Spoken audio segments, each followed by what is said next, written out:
May Jesus be lifted up and glorified. Wow, it is bright out here and it's beautiful.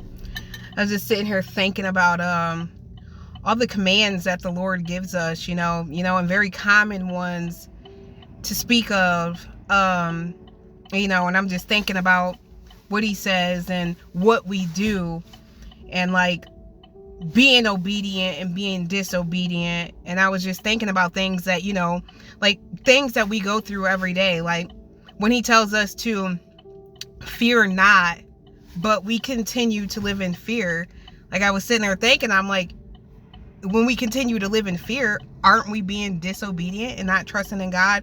And then all these other commands start to roll in, and I'm just like, when he says be anxious for nothing, but we still continue to allow worry to have us in a state of anxiety. Or when he tells us that he holds our hand and he helps us, but we continue to allow the people in this world and other people to help us and not him. There's so many things that he tells us, like not leaning on our own understanding. Like, isn't that being disobedient and not trusting God?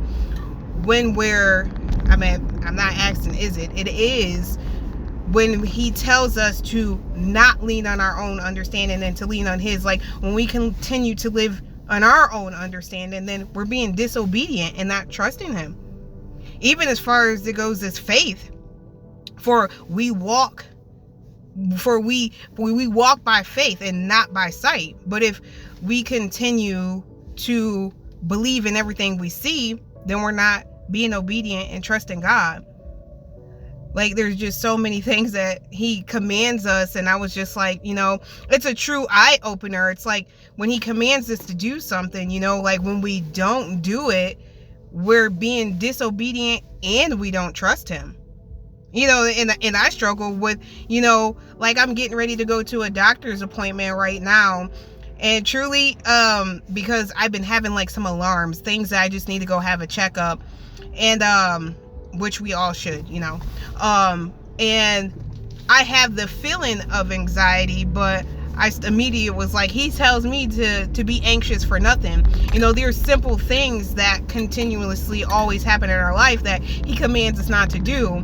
And that's why it's so important to know his commands, because when we actually know his truth and his word, it helps us in little situations like what I'm getting ready to do, or maybe something that's causing you to worry today. Like when we have his word and his commands in our heart, it truly helps us in life. But I was just thinking about it. I'm just like, when we're walking with the Lord, are we really putting our trust in him? Are we really obeying what he says? Because are we still fearing? Are we still being worried and anxious about everything? Are we still leaning on our own understanding? It was just a thought, and I just thought I'd share it, because sometimes like I don't think about these things, and there's times in my life where I will face a little fear, I will face a little bit of anxiety, but this helps me realize, like, I'm not supposed to always live with those feelings, that I'm supposed to live with the truth that he commands. And that goes for all of us. So I just wanted to share that and tell you guys that I love you and God bless you. And let us obey God and trust in him. Amen. May peace be with you.